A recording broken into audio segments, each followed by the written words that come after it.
Association with Bodhi बचत तथा ऋण सहकारी संस्था लिमिटेड, उन्नतिका लागि शान्ति, समृद्धिका लागि Bodhi. K&K International College, New Baneswar, Kathmandu.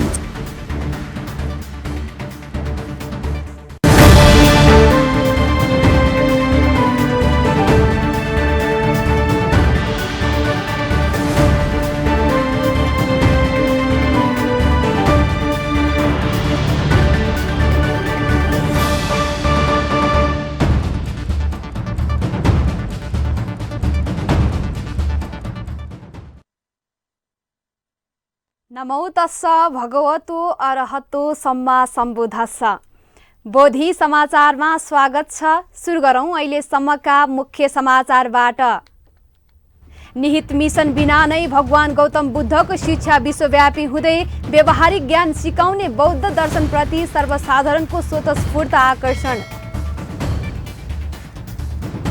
Kathmandu महानगरपालिकाका मेयर विद्यासुन्दर साक्यद्वारा नवनिर्मित धम्महल भवनको उद्घाटन। भवन निर्माणमा महानगरपालिकाको 4.25 करोड सहयोग। श्रद्धेय उपल्लवन्ना चिनी गुरुमाको देहावसान भएकोमा सुखवास विहारमा परित्राण पाठ। उहाँको आइतबार बौद्ध परम्परा अनुसार अन्त्येष्टि गरिने। काठमाडौँको बौद्ध हिमालयन बौद्ध शिक्षा तथा सम्बोटा लिपि प्रशिक्षण केन्द्रद्वारा महाप्रणिधान पूजा सम्पन्न। पूजामा लामा गुरुहरू एवं उपासक उपासिकाहरूबाट मल्लम पाठ। र भगवान गौतम बुद्धको त्यागको सम्झनामा थाइल्याण्डका धर्मावलम्बीहरूद्वारा सामूहिक ध्यानको आयोजना। ध्यान कार्यक्रम 1 महिनासम्म हुने।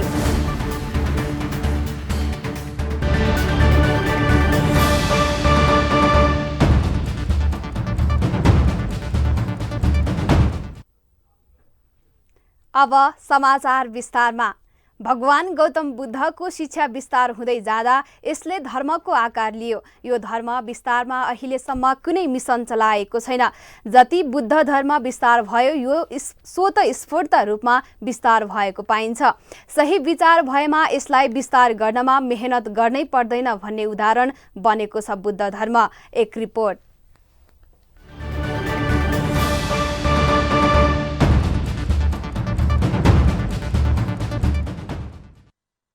आजभन्दा 2500 वर्ष अगाडि गौतम बुद्धले हासिल गर्नुभएको ज्ञान वर्तमान परिप्रेक्ष्यमा पनि उत्तिकै सान्दर्भिक छ। फलत विश्वभर उहाँका अनुयायीहरूको संख्या दिन प्रतिदिन बढ्दो छ। अन्य धर्मको जस्तो मिसन नै बनाएर विभिन्न प्रलोभनमा पारेर बुद्ध धर्मको विस्तार र प्रचार प्रसार गरिएको छैन। यो धर्म व्यावहारिक भएकै कारण मानिसहरू स्वतस्फूर्त यो धर्मप्रति आकर्षित हुने गरेका छन्। भगवान बुद्धले पनि कुनै धर्मलाई नहोच्याई आफ्नो शिक्षा विस्तार गर्नमा जोड दिनुभयो। उहाँका अनुयायीहरूले पनि आफ्नो गुरुको शिक्षा इमान्दारपूर्वक विस्तार गरे। कहीँ कतै कसैलाई पनि यो धर्म मान्न जोड दिइएन। पछिल्लो समय विभिन्न धर्महरू विस्तारका नाममा विभिन्न खालका प्रलोभनहरू दिने गरिन्छ। विभिन्न छुटको सहारा लिने गरिन्छ। डर र धम्की दिने गरिन्छ। धर्म विस्तारकै नाममा द्रव्यको परिचालन गरिएका समाचारहरू पनि नयाँ होइनन्। तर ती धर्महरू पटक पटक विवादमा आउने गरेका छन्। बुद्ध धर्म व्यावहारिक र विज्ञान सम्मत भएकोले बिना विवाद यसप्रति मानिसहरूको आकर्षण बढ्दो पाइन्छ। कतिपय देशहरूमा नागरिकलाई नैतिक रूपमा इमान्दार रहन प्रोत्साहन गर्ने उद्देश्यले सम्राट र शासकहरूले नै बुद्ध धर्म मान्ने गरेका थिए। एसियाली देशहरूमा भगवान बुद्धको शिक्षा विस्तार सहजै भयो। दूरीका हिसाबले नजिक रहेकोले पनि बसाइ सरेर गएकाहरू र विभिन्न कामको सिलसिलामा मानिसहरूको आवत जावत हुँदा बुद्ध शिक्षा पनि विस्तार हुन पुग्यो। नयाँ मानिसले मानेको धर्मप्रति मानिसको चासो हुने नै भयो। सामान्य चासो राख्दा नै बुद्ध धर्मप्रति मानिसहरू प्रभावित हुने हुँदा एसियाली राष्ट्रहरूमा यो धर्म छिट्टै फैलिन पुग्यो। बुद्ध स्वयंले नजिकका राज्यहरूमा यात्रा गर्दै आफूले प्राप्त गर्नुभएको ज्ञान इच्छुक र रुचि भएका मानिसहरूलाई बाँड्नुभयो। त्यस्तै उहाँले आफ्ना भिक्षुहरूलाई विश्वका विभिन्न भागमा गएर ज्ञान बाँड्न निर्देशन दिनुभयो। तर उहाँले कहिले पनि मानिसहरूलाई मान्दै आएको धर्मको निन्दा गर्न र त्यसलाई त्यागेर आफ्नो नयाँ शिक्षालाई अँगाल्न आग्रह गर्नु भएन। कुनै नयाँ धर्म स्थापित गर्ने उहाँको उद्देश्य थिएन। उहाँको उद्देश्य त यथार्थको ज्ञान नभएका कारण आफैले सिर्जना गरेको असन्तुष्टि र दुःखबाट मानिसलाई मुक्त हुन सहयोग गर्नु मात्र थियो। तर विचार र शिक्षा असल भयो भने यसको विस्तार स्वाभाविक ढङ्गबाट हुन्छ। त्यसैले आज बुद्ध धर्म स्वाभाविक ढङ्गबाट विश्वभर फैलने क्रममा छ। News desk Bodhi television. Kathmandu महानगरपालिकाका मेयर विद्यासुन्दर साक्यले काठमाडौँको शङ्खपुलमा नवनिर्मित धम्महल भवनको आज उद्घाटन गर्नुभएको छ। भवनको उद्घाटन गर्दै मेयर साक्यले बौद्ध दर्शनको प्रचार र विस्तारमा महानगरपालिकाले सक्दो सहयोग गर्ने प्रतिबद्धता व्यक्त गर्नुभयो। एक रिपोर्ट।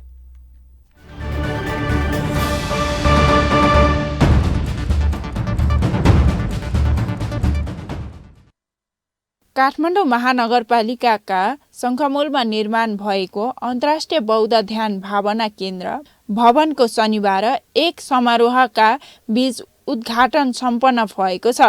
काठमाडौँ महानगरपालिकाका मेयर विद्यासुन्दर साक्यले शिलापत्र अनावरण गरी धम्म हल र भवनको उद्घाटन गर्नुभएको हो।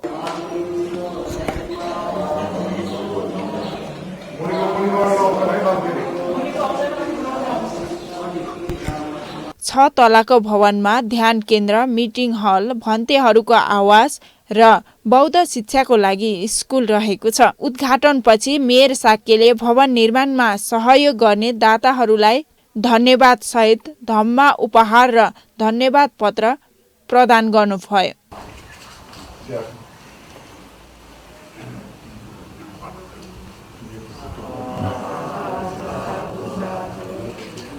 अन्तर्राष्ट्रिय बौद्ध ध्यान भावना केन्द्र भवनको उद्घाटन गर्दै काठमाडौँ महानगरपालिकाका मेयर विद्यासुन्दर साक्यले यस्ता संरचनाबाट बौद्ध धर्म र दर्शन विस्तारमा सहयोग पुग्ने विश्वास व्यक्त गर्नुभयो। साथै उहाँले विहार, ध्यान केन्द्र तथा बौद्ध दर्शनको विस्तारका लागि महानगरपालिकाको सहयोग निरन्तर रहने प्रतिबद्धता व्यक्त गर्नुभयो। यस्ता विहारहरू निर्माण पुनर्निर्माणमा सहकारी गरिरहेका छौँ। हामी खुसी पनि छौँ। हामीले स्थानीय जसले हामीलाई जिम्मा दिएका छन् उहाँहरूसँगै सहकारी गरेर उहाँहरूलाई नै त्यो संरक्षण र प्रवर्धन गर्ने गरिकन उहाँकै स्वामित्वमा रहने पनि बनाइरहेका छौँ। सबैतिर बोलाउने दायित्व हो। अघि मैले भने काठमाडौँ महानगरपालिकामा हामी निर्वाचित भइसकेपछि 32 वडामा रहेका यस्ता सम्पदाहरू पुनर्निर्माण गरिसकेका छौँ र तपाईँहरूले महसुस हुने गरिकन यस्ता भवन बनिरहेका पनि छन् र हामीले आफ्नो जिम्मेवारी निर्वाह गरिरहेका छौँ। र अहिले पनि कहीँ कतै आज यहाँ उद्घाटनमा उभिरहँदाखेरि कहीँ कतै त्यस्तो बाँकी देखिएको छ। यहाँ चन्दादाता यहाँ आएका सबै व्यक्तिहरू विभिन्न ठाउँबाट आएका छन्। यही वडाको मात्र होइन, कहीँ कतै काठमाडौँ महानगरपालिकाभित्र यस्तो सम्पदाहरू पुनर्निर्माण गर्नुपर्ने, विहारहरू निर्माण गर्नुपर्ने बाँकी छन् भने तपाईँले हामीलाई खबर गर्नुभयो भने त्यहाँ पनि हामी सहकार गर्न तयार छौँ। तपाईँहरू बसोबास गरेको वडामा सम्पर्क गर्नुभयो भने हामी त्यो मिलेर त्यो काम हामी अगाडि बढाउँछौँ। भवन निर्माणको लागि काठमाडौँ महानगरपालिकाले 3 करोड 78 लाख सहयोग प्रदान गरेको छ। बाँकी रकम उपासक उपासिकाहरूको दानबाट प्राप्त रकमलाई भवन निर्माणमा खर्च गरिएको छ। महानगरको सहयोगमा भवन निर्माण कार्य 2 वर्ष अघि सुरु गरिएको थियो। भवन निर्माण पूरा नहुँदै उद्घाटन गरिएकोले कुल लागत खर्च अझै यकिन हुन सक्ने देखिँदैन। समाचार डेस्क बोधी टेलिभिजन।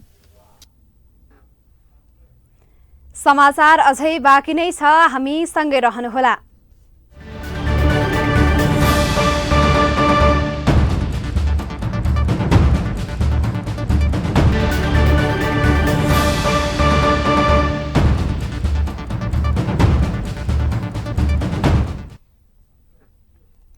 विश्रामपछि स्वागत छ। अब बाँकी समाचार।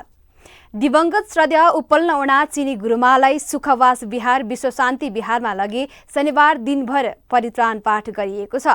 भिक्षु सङ्घ र उहाँका शिष्य गुरुमाहरूद्वारा उहाँको सुगति निर्माणको कामना गरी परित्राण पाठ गरिएको हो। विश्व शान्ति विहारबाट आइतबार अपराह्न 12:30 बजे शव यात्रा गरी शङ्खमुलमा लगी अन्त्येष्टि गरिने कार्यक्रम छ। एक रिपोर्ट।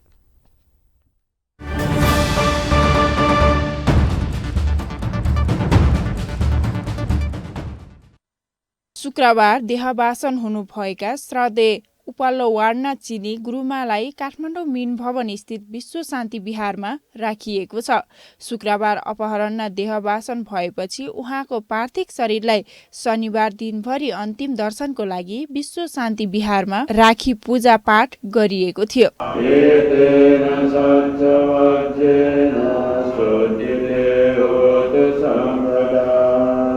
श्रद्धेय गुरुमालाई अन्तिम श्रद्धाञ्जली दिन भिक्षु, गुरुमा, उपासक, उपासिका तथा सर्वसाधारणको उल्लेख्य उपस्थिति रहेको थियो। नेपालमा थेरवाद बुद्ध शासन चिर स्थायी बनाउन श्रद्धेय गुरुमाले सम्पूर्ण जीवन धर्ममय रूपमा व्यतीत गर्नु भएको थियो। सानैदेखि समाज सेवाको भावना राख्नुहुने गुरुमाको निधनले अनुयायीहरूलाई भावविह्वल बनाएको छ। श्रद्धेय लामा, गुरु, भन्ते तथा गुरुमाहरू बौद्ध दर्शनको विस्तारमा दिवंगत गुरुमाको योगदान अतुलनीय रहेको स्मरण गर्नुहुन्छ। उहाँले नेपालमा अतुलनीय चाहिँ योगदान गर्नुभएको छ। किन भन्दाखेरि विशेष गरी यो नेपालमा अज्ञानहरूलाई बटुलाएर बच्चाहरूलाई ज्ञान दिएर अनि बिहार स्थापना गर्नेदेखि लिएर गुरुमा बनाउनेदेखि लिएर हरेक चिजमा योगदान गरेको छ। साथै हाम्रो त्रियान थेरवाद, महायान, वज्रयानमा पनि धेरै उहाँको सहयोग गर्नुभएको छ। अग्रज गुरुमाहरूमध्ये ज्येष्ठ गुरुमाहरूको पङ्क्तिमा रहनुभएका अनागारिका उत्पल्लवर्ण चिनी गुरुमा पाटनमा जन्मनु भएर आफ्नो किशोर अवस्थामा बुद्ध धर्ममा दीक्षित भएर बर्मामा अध्ययन गरेर आइसकेपछि उहाँले बुद्ध धर्मको क्षेत्रमा परितिमा कोभिड गर्नुभयो र उहाँले आफ्नो जीवनकालमा नेपालमा बौद्ध साहित्य अधुरो भइरहेको अवस्थामा प्रज्ञानन्द महास्तवीर, बुर्गोस महास्तवीर, ज्ञान पुण्डिक महास्तवीर गुरुहरूको छत्रछायामा रहेर बौद्ध साहित्यको जुन वाङ्मयलाई वृद्धि गर्नमा उहाँले धेरै योगदान गर्नुभएको छ। विशेष गरेर ग्रन्थ र ध्यान अभ्यास मात्र नभइकन आफ्ना दक्ष जनशक्ति तयार गर्न युवा वर्गलाई प्रेरित गरेर श्रामनेर, भिक्षु बनाउने, अनागारिका बनाउने काममा पनि उहाँको ठुलो योगदान रहेको छ। त्यसकारण उहाँको देहावसानले बौद्ध जगतमा एउटा अपूरणीय क्षति भएको छ र हामीले एउटा प्रेरणादायी र अभिभावक हामीले गुमाउनु परेको छ। आदरणीय श्रद्धेय चिनी गुरुमा यो बुद्ध शासनको लागि, थेरवाद बुद्ध शासनको लागि स्मरणीय व्यक्ति हुनुहुन्छ। उहाँले यो बुद्ध धर्मावलम्बी नभएकाहरूलाई पनि भएकाहरूलाई पनि भगवान बुद्धको बाटोमा लाग्नको लागि, भगवान बुद्धको शिक्षा प्राप्त गर्नको लागि ढोका खोल्ने साँचो दिनुभएको छ। श्रद्धेय गुरुमासँग निकट रहनुभएका उपासक उपासिकाहरू श्रद्धेय गुरुमा नयाँ पिँढीलाई श्रामनेर, भिक्षु, गुरुमा बन्न प्रेरित गर्ने स्वभाव हुनुहुन्थ्यो भनी स्मरण गर्नुहुन्छ। उहाँले हामी उपासक उपासिकाहरूलाई धर्ममा, सत्य मार्गमा लाग्नुपर्छ भनेर प्रेरणा दिनुहुन्छ। एकदम प्रेरणाको स्रोतको रूपमा पनि उहाँलाई सम्झन सकिन्छ र उहाँले आफ्नो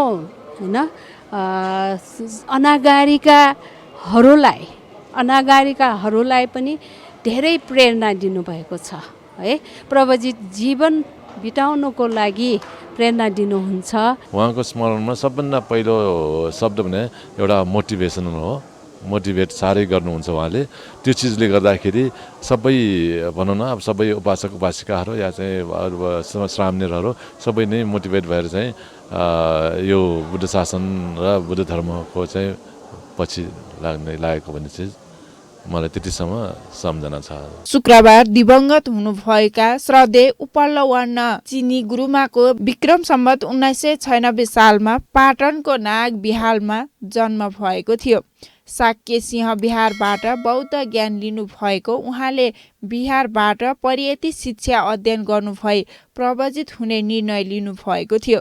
जन्डिस रोगका कारण उपचारको क्रममा 83 वर्षको उमेरमा देहवासन भएको थियो। बौद्ध परम्परा अनुसार उहाँको अन्त्येष्टि आइतबार अपराह्न शङ्खमूलमा गरिने कार्यक्रम रहेको छ। News desk, Bodhi television. Lalitpur महानगरपालिका वडा नम्बर 2 स्थित सानेपामा महापरित्राण पाठ सम्पन्न भएको छ। जगसत्व हितको कामना गर्दै भिक्षु संघद्वारा उक्त महापरित्राण पाठ गरिएको हो। त्यसअघि आयोजक धर्मरत्न महर्जनको परिवारद्वारा बुद्ध मूर्ति तथा परित्राण पुस्तक शिरमा राखी बुद्ध वन्दना गरी महापरित्राण मण्डपमा पुर्याइएको थियो। श्रद्धेय धम्मगुप्त महस्तवीरबाट सील प्रदान गरिनुको साथै सामूहिक रूपमा बुद्ध पूजा गरिएको थियो। उहाँबाट धर्मदेशना दिनुभएको थियो। त्यसपछि भिक्षु संघबाट सामूहिक परित्राण पाठ गरिएको थियो। कार्यक्रममा सुलक्षण कीर्ति विहारका प्रमुख श्रद्धेय डाक्टर अनुजा गुरुमाले परित्राण गर्नाले जीवनमा आउने आपत विपद तथा भय अन्तरायहरू हटेर जाने बताउनुभयो। गरेका पनि हामीले आपद विपद मार विघ्नबाट आउँछ, त्यसमा चाहिँ अलिकति त्यसो भए पनि हटेर जान्छ। त्यही कारण भगवान बुद्धले ठाउँ ठाउँमा विभिन्न प्रकारको परित्राण भनेर सिकाउनु भएको थियो। हामी त मानवता हो, अरण्ड भएको छैन। जब अरण्ड पण्डितहरूले पनि भिक्षुहरूले पनि परित्राण गरेर त्यस्तो धेरै तारयति त्यसले चाहिँ छुटाएर हटाएर गरेको छ।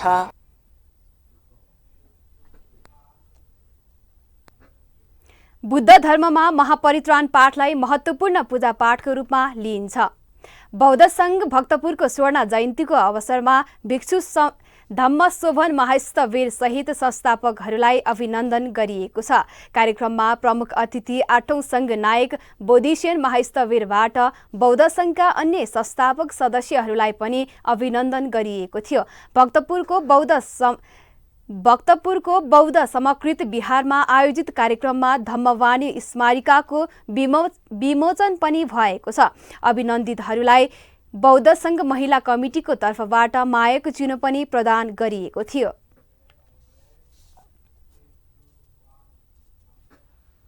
समाचार अझै बाँकी नै छ, हामी सँगै रहनुहोला।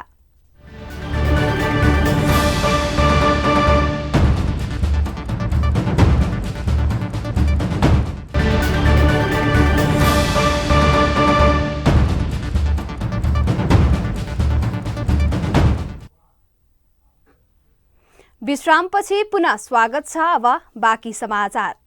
काठमाडौँको बौद्धमा हिमालयन बौद्ध शिक्षा तथा सम्भोटा लिपि प्रशिक्षण केन्द्रको आयोजनामा महाप्रणिधान पूजा सम्पन्न भएको छ। परम पावन धर्मगुरु दुईजोम साङ्गे पेमा सेपा रिम्पोछे र परम पावन धर्मगुरु दोडुपछेन रिम्पोछे परिनिर्वाण हुनुभएको सन्दर्भमा उहाँहरूको मार्गयात्राका विघ्न बाधा हराउने उद्देश्यले प्रणिधान पूजा गरिएको हो। बौद्ध चैत्य परिसरमा गरिएको प्रणिधान पूजा कार्यक्रममा लामा गुरुहरू एवं उपासक उपासिकाहरूबाट मुल्लम पाठ गरिएको थियो। महायान वज्रयान परम्परा अनुसार महाप्रणिधान पूजा तथा मुल्लम पाठ गरी परिनिर्वाण हुनुभएका गुरुहरूबाट बुद्ध शासन र जगत प्राणी हितको लागि उत्तम निर्वाणकाय आगमनको कामना गरिन्छ।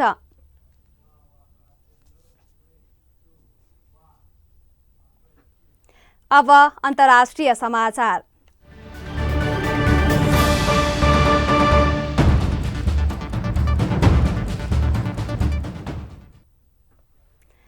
भगवान गौतम बुद्धको त्यागको सम्झनामा थाइल्याण्डका धर्मावलम्बीहरूले सामूहिक ध्यान कार्यक्रमको आयोजना गरेका छन्। ध्यान कार्यक्रम 1 महिनासम्म हुनेछ। एक रिपोर्ट।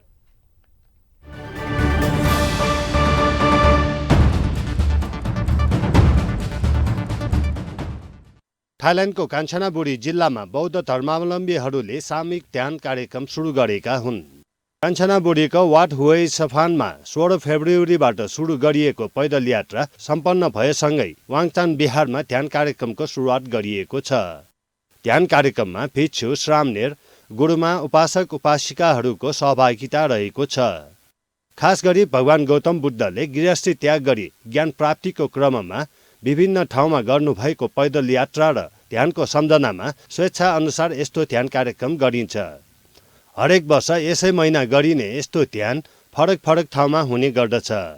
थाइल्याण्डको चेङ्गराई दैथेप लिमिट बिहारका प्रमुख श्रद्धेय समरोङ भन्टेबाट सञ्चालन हुँदै आएको यो कार्यक्रम 9औं वर्षमा पनि जारी छ। ध्यान कार्यक्रममा सहभागी हुनु अघि स्वास्थ्य जाँच, शील प्रदान, नियम पालनाबारे जानकारी गराइएको थियो। विभिन्न उपासक उपासिकाहरूले सो ध्यान कार्यक्रममा सहभागीहरूलाई स्वतःस्फूर्त खाद्यान्न दान गर्ने गरिरहनु भएको छ। 1 महिनासम्म हुने ध्यान कार्यक्रम आगामी मार्च 31 सम्पन्न हुनेछ। हामी समाचारको अन्त्यमा आइपुगेका छौं। बिदा हुनु अघि मुख्य समाचार पुनः एकपटक। निहित मिसन बिना नै भगवान गौतम बुद्धको शिक्षा विश्वव्यापी हुँदै व्यवहारिक ज्ञान सिकाउने बौद्ध दर्शनप्रति सर्वसाधारणमा स्वतःस्फूर्त आकर्षण। काठमाडौँ महानगरपालिकाका मेयर विद्यासुन्दर साक्यद्वारा नवनिर्मित धम्महल भवनको उद्घाटन। भवन निर्माणमा महानगरपालिकाको 4.25 करोड सहयोग। श्रद्धेय उपल्ल उन्ना चिनी गुरुमाको देहावसान भएकोमा सुखवास विहारमा परित्राण प्राप्त। उहाँको आइतबार बौद्ध परम्परा अनुसार अन्त्येष्टि गरिने। काठमाडौँको बौद्धमा हिमालयन बौद्ध शिक्षा तथा सम्भोटा लिपि प्रशिक्षण केन्द्रद्वारा महाप्रणिधान पूजा सम्पन्न। पूजामा लामा गुरुहरू एवं उपासक उपासिकाहरूबाट मल्लम पाठ। र भगवान गौतम बुद्धको त्यागको सम्झनामा थाइल्यान्डका धर्मावलम्बीहरूद्वारा सामूहिक ध्यानको आयोजना। ध्यान कार्यक्रम 1 महिनासम्म हुने।